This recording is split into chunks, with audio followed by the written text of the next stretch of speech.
Hello, Lisa here. Welcome to Walking the Self-Worth Path, a series where I share with you my favorite tarot and witchy tools, techniques, and rituals to support your journey to an empowered life.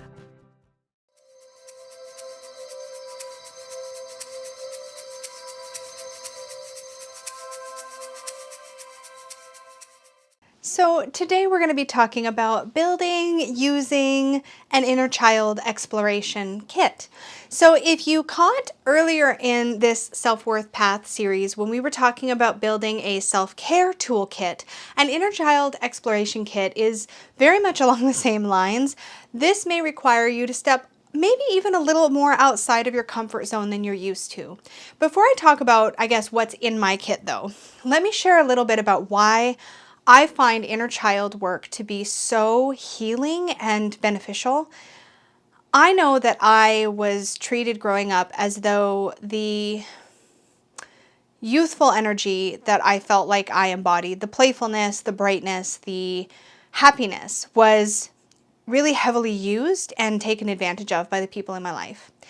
And as a result, I learned, by the way that I was treated and raised, that this joyfulness or playfulness was something to be used as a means to an end. In other words, I felt like it was like the thing I could do or would do to get the heat off of me if I was being mistreated or if I wanted to make sure things went smoothly. It became something that was a sort of coping mechanism in a way. And so it took something that I think was really pure and good, and it turned it into something that felt to some degree or another as if it was used to control me. And it's a really hard thing to try to articulate and explain, but as a result, I ended up feeling, especially as I moved into my adult years, that I really needed to repress this side of me, as if to let it out was to sort of let people control me or let people use me for that, to use me for what I brought. That I wish I could explain it or articulate it properly. It's so hard to put it into words, but I felt as though that inner spark, that inner purity that I feel like I brought to my relationships was something that was just used, or that it would be used. And that was some of that was my own shadow, right? And getting over the fact that not everybody would do that. But unfortunately, some of those patterns went into my adulthood still, and it was really hard for me to heal my relationship with that inner, I want to say inner joy, but it's more than that. To me, my inner child is more than just my inner joy. My inner child represents the innocence in me, the part of me that wants to believe that people are good and that they're not going to harm me, and the part of me that sees the world through rose-colored glasses. And that part of me has gotten me really, really hurt in the past. But that's also something that I really love about myself, and something that I want to continue to nurture in myself, even when it's weaponized against me, if that makes any sense. And so for me, reclaiming my inner child was kind of about realizing that I could embrace and love this part of myself and let it loose in a way. And I think that really comes through in the way that I live my life today, but that wasn't always the case. And I really felt ashamed of this side of myself, this more playful side, this more exuberant side. And I felt like to be respected, I needed to suppress it. And so that's a part of sort of, my personal side of why inner child work has been so healing and helpful for me. But more than that, I think a lot of it, and I think the more general way that approaching inner child work is helpful for me, but also could be helpful for others, is a reclaiming of something that a lot of us have lost touch with, which is that ability to just release judgment, to play, to feel comforted, to feel as though there is a part of ourselves that maybe isn't seen as in charge or powerful, but is actually powerful in its simplicity and its purity and its ability to help us tap into joy and help us tap into freedom. And I put inner child work, or a nod to it, into my book at the end, because I feel like we have to move through those parts of really starting to embrace the sides of ourselves that we've suppressed and really start to love the wholeness of who we are before inner child work becomes accessible. Because it can be such a difficult thing to access when we have all of those shoulds of society sort of weighing on us. Like, I should behave this way as an adult. I should want to do these things with my time. I should present myself in this manner. And for me, wholly owning the child that I really am inside is so empowering when I'm doing it from a place of power. I hope that makes sense. It's really hard to articulate verbally, right? Like I feel like it's one of those things where I hope the people that need to hear this hear it. But I feel like re-tapping into that is a reclaiming. In the same way that perhaps a word that was used to harm you when you were younger or when you were even recently, words that are used to harm you, when you claim those words and you reclaim those words, that can be very, very empowering. That's why words like queer can hold so much power for some of us, not all of us, can hold so much power for some of us because it's a word that has been used in a negative way and it can be reclaimed as a powerful, empowering title, identity, word for those of us who want to feel the power in it, right? And I think inner child works a lot the same way for those of us that have had difficult upbringings. As a child, I was never really in a place where I could feel safe enough to truly embrace this aspect of play and comfort, right? There was always some element of fear or worry or anxiety or pressure or avoidance or I need to be less of me going on. So as an adult to be able to engage in this is just really helpful and healing. I hope I'm expressing this well, but I understand that this is a challenging topic to try to express and it's going to be different for everybody. And so I can really only talk about it from my own place. So for me, an inner child exploration kit is an invitation to play. It's an invitation to when the mood strikes, when it feels authentic, not to force myself to do this just because like I feel like it's something I should do or that could help me, but something when it's like I really feel called to it, I will do. And so having a little stash of things that I can go to is really helpful. Now, if you've been watching my channel a while, you might have surmised that I have integrated this work into my literal everyday life. So there are inner child pieces, toys, things around me in all of my spaces. I have toys at work on my desk. I have toys all around my room. There's probably a toy or some sort of inner child nod somewhere in my space, no matter where I happen to be, because I have integrated it, because I've been doing it for so long. But there was a time when I just had a little stash, and that's where it began for me. And so that's what I'm introducing to you, especially if you're new to engaging with this part of yourself, to giving yourself the permission to play, to not be so serious, to maybe take off some of that perfectionism and take off some of that internal and external pressure for a little while.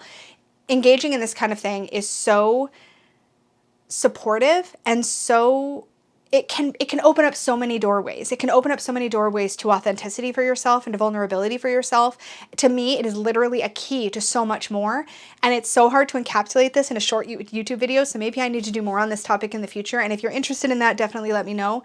But for now, I guess I just want to say that if I were to be beginning this from scratch all over again, I would start with a little stash, a little simple thing that had a few things in it that could help me tap into this energy. And that's really how it began for me. It's just now that it's exploded everywhere. You guys see my inner child in some of my walkthroughs or my videos because it is so much a part of myself that I embrace now, and I do that with pride. That doesn't mean that it doesn't hurt when people treat me as though that's all I am, that's the wholeness of I am, and that side of me means that I'm somehow weaker or can be taken advantage of. That's still hard, but I'm so committed to letting this part of myself shine through that I move through those experiences and I remind myself why this is important, and I keep doing it because this is who I am. And for me, being authentic is a core value, because that is when I feel the most free. When I'm not worried about what other people are going to think of me, when I do what I want. That's why I say on this channel, I do what I want here. Even when I'm feeling a little self-conscious because I'm talking too much, which you guys are always very reassuring about that, thank you. But like even when I'm feeling a little self-conscious, I still do what I want here. If it's like, I don't know if this video is going to be really well watched, I still make it anyways because I do this for me. I do this for fun. This YouTube is one of the forms of play for me. Anyways, I'm off on a tangent. So I'm going to move on to talking about the inner child exploration kit because I'm definitely off to the races, but I wanted to give you some context for the conversation and why this is important to me and in what way it may be something that's worth exploring. I don't necessarily think that my idea of inner child work is for everybody. I don't think that it is. And I don't even know that inner child work is for everybody. I don't even know if what I describe as inner child work others would agree is inner child. Who knows? We all are going to have different perspectives on this. What I do know is that a little play can just be really freeing.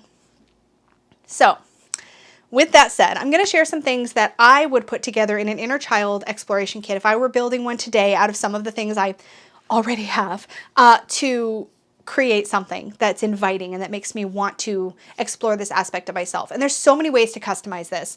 A few things I don't have to show that I want to mention so that I don't forget, because I've done this before, forgotten something because it's not physically here. But some things that you could consider including in your inner child kit that I don't have here to show would be a CD or a playlist that you could go to that's full of like songs that bring you into that inner child space, maybe a soundtrack from a favorite children's Disney movie or something like that. You could also include a couple of DVDs or children's movies, or even just movies that make you feel young at heart, or however you want to look at that. They don't have to, it doesn't have to look like a certain age, or like it doesn't have to be something that's meant for kids to access your inner child space or that playful space. But those are some things that I don't have in my kit right now to show you, but that I think could also be helpful additions. And if you are watching this video right now, whether it's now or as I start to show you some of my things, if you think of other things that might be good for yourself or for somebody else, drop those in the comments down below so that we can build a bit of a library of ideas for people who may want to do this for themselves and create a little corner or a little bucket or a basket or a bag or something that has some things that may invite them to move into this space if they think that would be healing for them. So yeah, share your ideas and your tips, and maybe if you do have something like this in your home, or you do have things like this around your home, what are the things that you go to if you do this work? What are the things that you go to first when you're in a space where you want to access this energy for yourself? I would love to hear from other people and hear what's working for you. So with that said, let me finally get into the show and tell portion of this video, which of course is always my favorite.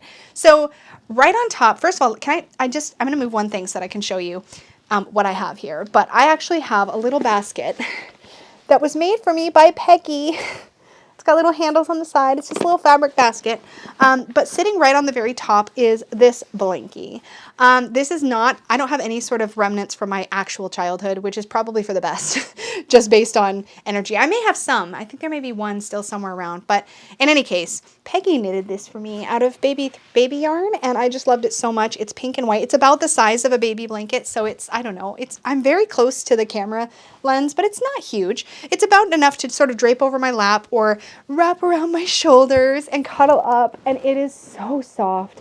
And it's that baby pink color that this just takes me right into that soft, like, little girl space, I guess. So that blanket, and because it was made by Peggy, it has all of that really healthy, loving, safe feeling energy on it, as opposed to something maybe from my actual childhood, which might not. So there's that. You may have already spotted, I think including a stuffy. So, oh, by the way, speaking of blankets, so a blanket or a comfy pair of jammies, or like something like that, even like a favorite little pillow or something that makes you feel cozy and safe. That's what I was going for with this blanket. I love stuffies. You guys have seen stuffies all over my channel. This is nothing new. I like stuffies a lot. And I particularly am fond of Build-A-Bear, as you may have surmised, and Squishmallows. Squishmallows? I always forget what they're called. Squishmallows. I'm really fond of those. But he was in the back of my videos for a long, long time. This is my Care Bear. His little Care Bear button is literally worn off because he's gotten that much love. But this was a Build-A-Bear version of a Care Bear. Yeah, there it is. There's his little Build-A-Bear thing. And he actually has like a strawberry scented thing somewhere in his head, I think. Or maybe it's a she. I don't know. I've never really decided, but she's rainbowy, so she doesn't have to have any specific gender. And I've just swapped genders halfway through, so there you go. But anyways, this is one of my favorites. It's bright, it's cheerful, it's very, very soft and squishable and huggable. It's not too stiff. These are important factors when considering a stuffy, because it depends. Are you going to hug it? Are you going to squish it? What are you going to do? And I think having the right texture is important, but I am sort of a connoisseur of stuffies, so these things matter.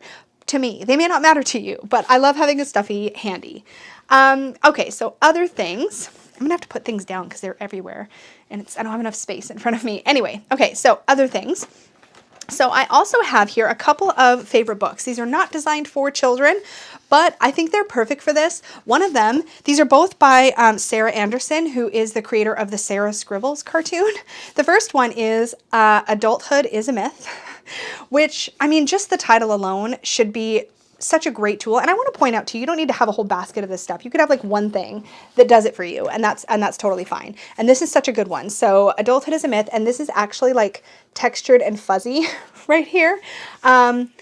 But this is great. This is basically a comic book, and it's so good. I've read it cover to cover a couple of times. It's great.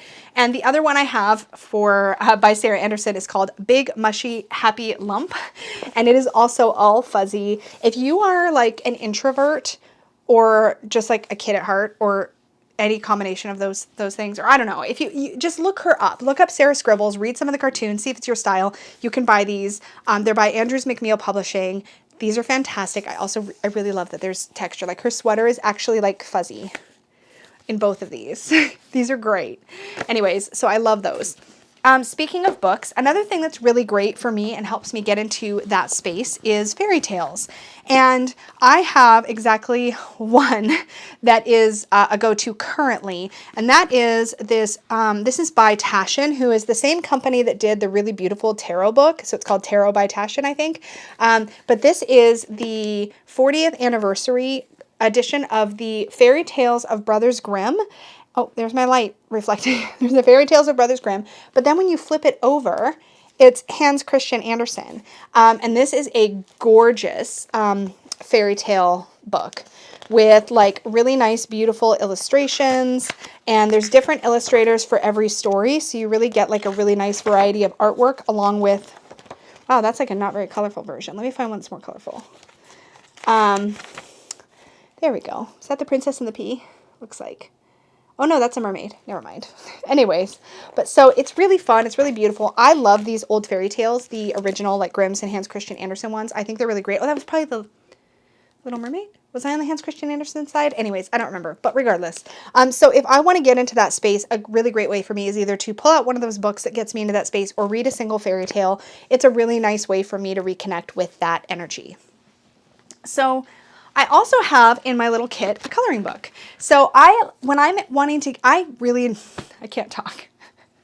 I really enjoy coloring in adult coloring books. That doesn't get me quite to the same space because I can spend hours coloring a single page, shading, picking the right colors, being very in my head about it. And I love that. It's a great creative outlet. But when I want to access like little space, like if I want to get into that like inner child space, I need to go for something a little looser. And I really like grayscale coloring in those cases. Now, if you've never heard of grayscale coloring book, this is one of my favorites. It's called Funny Animals Grayscale Coloring Book. I say it's my favorite, but I haven't colored any pages in this. I actually regularly will print pages off the internet that are in grayscale and color those. So I wish I had one handy that I could show you, but I don't think I do. Anyways, let me give you an example. So it's in grayscale. So you can find any picture online that's in grayscale, print it and color it, and it works the same way. What I think is neat about grayscale coloring, if you use a semi-translucent medium like crayons lightly or colored pencils or something like that, what you're going to get is that if you just color like this, if you color this feather all one color, the gray in there makes it look like you've done all the shading and you haven't. So if you're a bit geeky about coloring like I am, then that's nice because you can just color a single color all over and it'll look like you did so much more. But I like coloring books that have nice big figures on them rather than the more detailed like adult coloring book style coloring books. So this is a really good one. This is one that I would put in my kit if I were building a kit today. Also, of course, if you're going to have a coloring book, you need stuff to color with. So I have one of these. This is by Mead. It's a really cool little portable coloring pencil case. I'm a nerd about coloring supplies too, so, you know, whatever. What's neat about this is when you unzip the top, it sort of folds down like this, and you can just set this on your table like a pencil cup, and you can see all of your pencils, and you can like pick out your colors and stuff. So I have one of my older sets of pencils in this so that I have a set for like basically travel and stuff. And that's probably what I would throw in a kit like that if I were wanting to color. And no coloring, I'm literally throwing stuff on the floor. Can you hear that? Anyways, no coloring would be for inner child space would be quite complete in my opinion without some markers and especially some scented markers. I actually got these in like a white elephant exchange for Christmas one year with the kids. And well, they're on the ground now, but I saved one. These are Mr. Sketch. Do you guys remember these? Anyways, this is a Christmas set, so it has Christmassy scents? Anyways, this is the purple one. It smells like candy. It's probably supposed to be like, I don't know, sugar plum or something, but it smells like It just smells like candy. Anyways, some nice big chunky markers like this are great to throw. I got it in my hair. These are great to throw in an inner child kit because a big marker and a blank piece of paper. Speaking of inner child work, if you were to take a marker or a crayon or something and color with your non-dominant hand, for me that would be my left hand, that can be a really great way to tap into inner child energy because you're tapping into more of your right brain, less of your left brain, regardless of which dominant hand. If you use your non-dominant hand, that can be a really cool thing to tap into inner child space. And you can do that to like write a letter to yourself, like from your inner child. There's all kinds of fun things you can do with that using your non-dominant hand. So smelly, stinky, big markers. I think these are fun. So I have them. I don't really use them much, but they're on the ground now, so I'm just going to throw that one with the other ones. Anyway, kinetic sand. Have you guys seen this stuff? Anything texture play-wise is really great. So there's lots of different things. There's like putties and things you can get, like magnetic putties, and like, I forget what they're called, but there's like putties. Like basically like Silly Putty has a new, it's evolved. It's cooler now, basically. But if you look up putties, like fidget putties or whatever, I guess. So this is kinetic sand and it is the coolest stuff. So I just have a container of it that I got at a toy store once, and I just keep it in this little Tupperware thing. But it's almost like it's like clay. Like you can kind of like, let me just see if I can mold the center of it into a shape so you can kind of see what I mean. So you can kind of mold it like clay. I don't know if that's showing on camera because I'm so far, but then when you pick it up, it like kind of melts between your fingers, but it's not sticky. It doesn't cling. And I'm really funny about like things clinging, but you can like smush it against it. It feels like I'm all over the place. It feels kind of like wet sand, but so it feels like it's compressing, but then it just sort of like, it just almost like liquefies. It's so cool. Anyway, so I have some in purple and playing with things that are textured like this, whether it's putty, kinetic sand, whatever it is, clay, Play-Doh, whatever. I just think this is really fun. I just think this is cooler than Play-Doh, and it doesn't smell like Play-Doh, which is great. Also, no, mine doesn't smell. I thought, oh, I made, that's what it was. I made slime. That was a fun thing that I did. I did that for my birthday one year.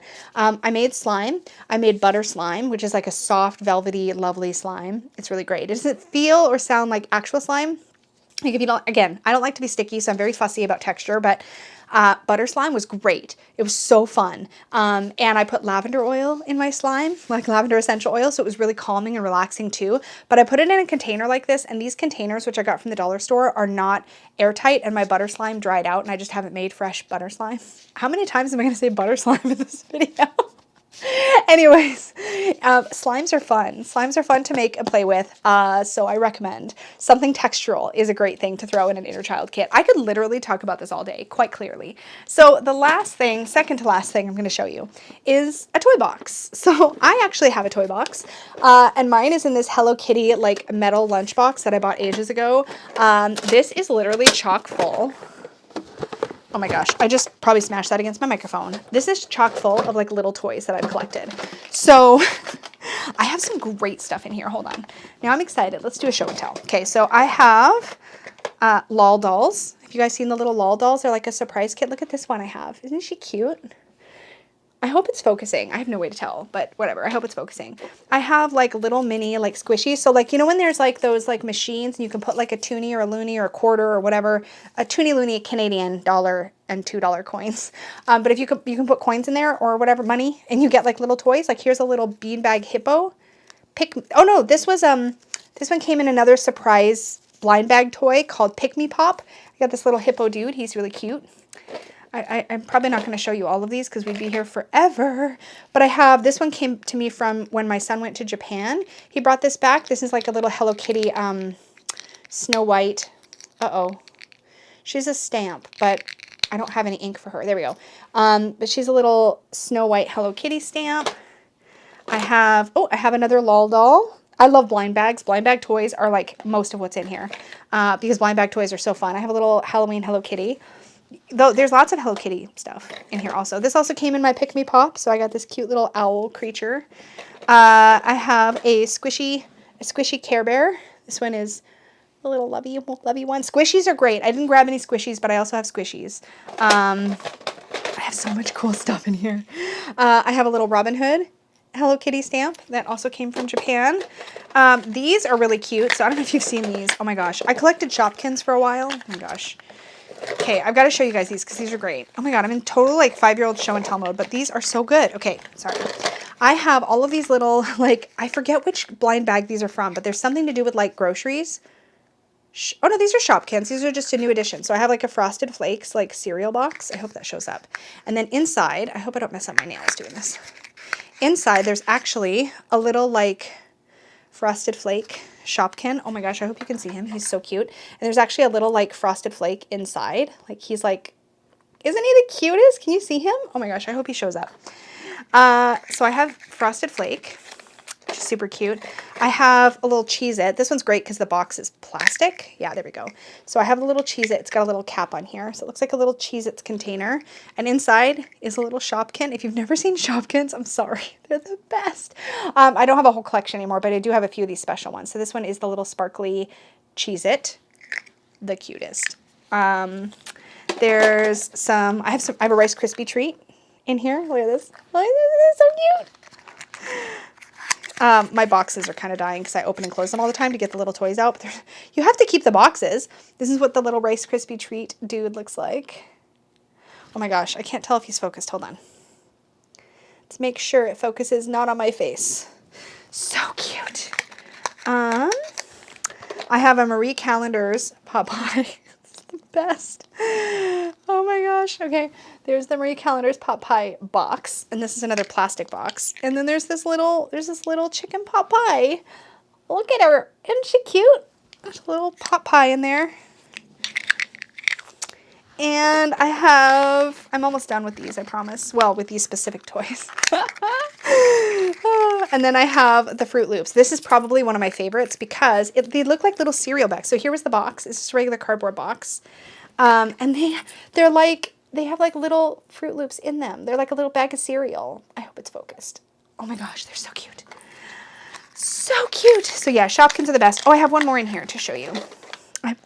I wasn't going to show you all of my toys, but apparently now I am. So I do have one My Little Pony that's over there that I got recently sent to me. But so this is one of my favorites too. This is like a little Pringles. Look at how cute. Blind bag toys though, if you want to get into like your inner child, get some blind bags. Don't open them yet and like put them in your kit. And then when you want to access that space, open your blind bag. How fun is that, right? Anyways, there's our little stack of Pringles Shopkins. When they started coming out with these branded ones, they were really cute. Really cute. Okay.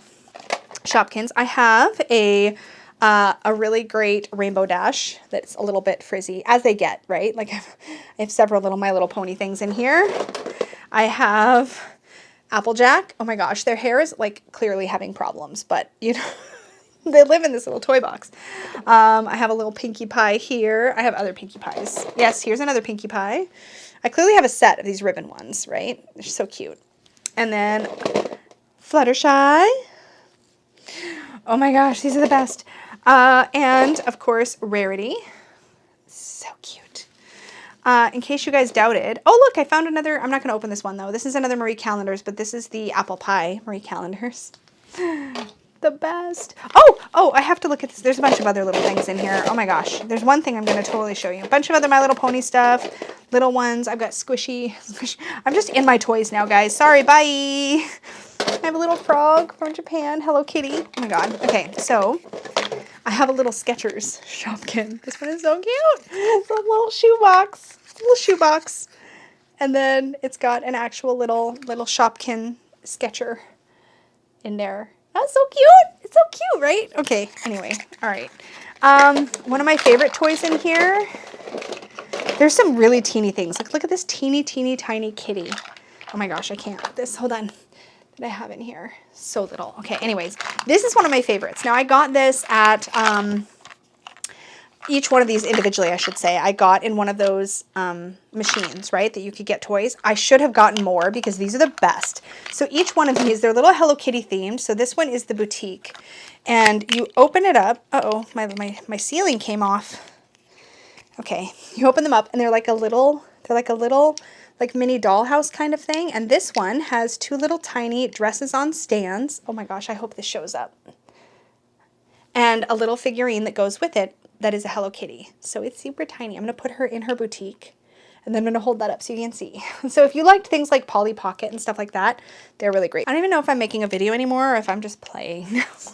So this one has a little mouse with a little, oh, I gotta turn the bed around in here, hold on. We're just playing now. This is what happens when you have an inner child exploration kit though. You get it out just even to look at the things and you just get right into that little space. Oh, I can't. This stuff is so tiny and I keep dropping it. Anyways, there's the tiniest little mouse that's holding a syringe. And when I say tiny, like, let's see if I can put them on top so you can see just how tiny. Like these toys are not actually even made for children because you can't give them to children because they could choke on them. Well, little children anyways. Oh, I can't. He's so tiny. I can't even show him. I'll see if I can zoom in when I'm editing. But he's so, oh, he toppled again. Oh my God, he's so cute. And then there's a little nurse. Hello Kitty. Let's see if I can zoom in. Oh my gosh, he's so cute. Anyway, so this is a little hospital one and there's a little hospital bed in there. And then there's the flower shop. These are so cute. So this one has a little flowers and a little watering can. I'm just making a video showing you all of my toys. Oh my gosh. Hello? It's okay. Well, anyways, there's toys and a little Hello Kitty in there. So I love these. I've had these for ages. There was actually a store you could go to in Vancouver in a mall. I think in Burnaby. Anyways, in a mall in this area. That was like a whole store just of those little toy machines and candy machines and stuff that you could put your coins in. And I think you actually had to buy tokens. And then you could put the tokens in the machines and you'd get all these little like toys and things. So I collected a lot of these. So this lunchbox is like stuffed full basically of toys. And just to show you one more time, like I'm not joking. We're pretty full here. I really love stuff like this. And as you saw, just me trying to show you, even just pulling stuff like that out and looking at it, it can just get you right into that playful space. Again, not for everybody necessarily, totally for me. And now for the, I guess, finale of my kit. I don't know if I've shown this on the channel before. I'm sure I have at some point. But one year for Christmas, I saw this in a store, fell in love with it, and Peggy got this for me as my Christmas gift that year. And she's amazing. So this is, I don't even, she has a name. I forgot her name all of a sudden because I'm blanking because I'm making a video. But she is a giant for real pet, if you've ever seen those. But she is a unicorn and she makes the best sounds and she moves.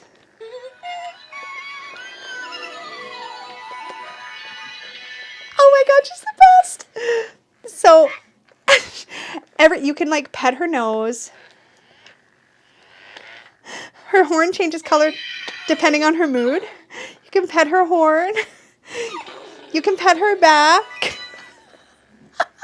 You can feed her. Sometimes. I have a special strawberry to feed her that she likes. She's very like robot-y noises, but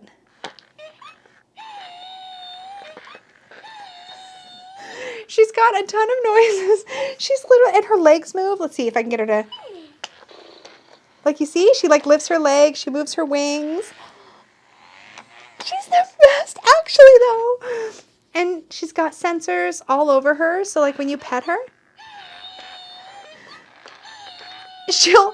before she goes to sleep, she'll start to, like, sing Twinkle, Twinkle, Little Star. It makes the cutest sounds. I think she just did a raspberry. Anyways, the more that you play with her, the more that she, like, makes different noises. So she actually lives on my dresser in the bedroom. And whenever I'm like folding laundry or when I walk by her every once in a while, I just pet her and talk to her. She just makes me laugh. Isn't she the cutest? Okay, anyways, I'm gonna stop. You're probably hearing all of her like robot noises too. She's gonna continue to make noise next to me now. And I can't stop petting her, so I'm gonna stop petting her so she'll maybe go to sleep. This is me not interacting with her right now. She's trying to get my attention. Are you done? Oh, she's voice responsive too. So if I'm making noise, she won't go to sleep.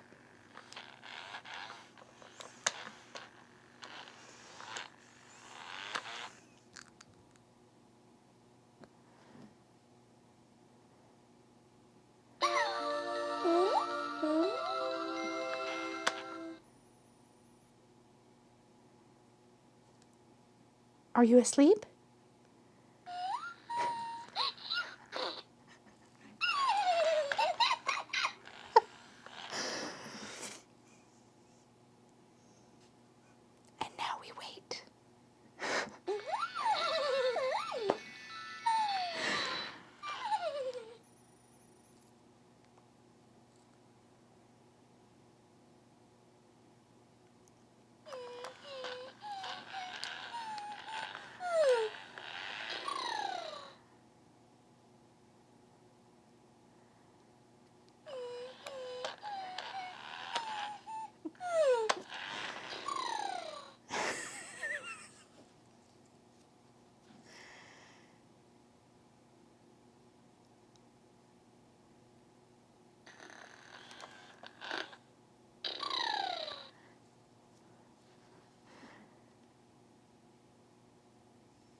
She's asleep. Her horn went out. Oh my god. Her name is Star Lily. And somewhere in my toy box, I also have her, I like to keep it on top, her little strawberry snack. Ah, there it is. So she has her little guidebook, her instructions or whatever. And then she has this really cute little strawberry that you can feed her. And I don't know that there's anything special about the strawberry, but like if you try to like put other things like in between her mouth or whatever, sometimes she'll like try to spit, so she'll make sounds like it's yucky. But this one she doesn't. This one she doesn't make sounds like it's yucky, so there's that. Now that I'm done playing in public on the internet, I'm gonna wrap this one up. So, wow, that was a lot of fun. So I'm surrounded by toys now from this really epic, hilarious, fun show and tell video. Thank you so much for hanging out with me. I hope this gave you a little bit of a glimpse into what you could do with an inner child exploration kit. Again, I don't know if it's for everybody, but it's been a really great part of my practice. And as I said, it's now very integrated into what I do day to day. I have, again, toys just around wherever I happen to be, whether it's work, home, it doesn't matter. And I just find this is one of the things that just brings me joy, being able to tap into this and do it in a way that feels really empowering and freeing. So I hope this was helpful in some way. At the very least, I hope it was entertaining. Please do click the like button if you enjoyed this video or you found value in it. As always, definitely subscribe if you're new here for more content like this. Although we are very tarot and witchy heavy in this space, I do like to do things like this as well. So definitely hit that button. And don't forget to hit the little notification bell if you want to get notified of my future videos and my occasional live streams. As always, thank you so much for joining me, and may your magic always shine from the inside out. Bye, guys.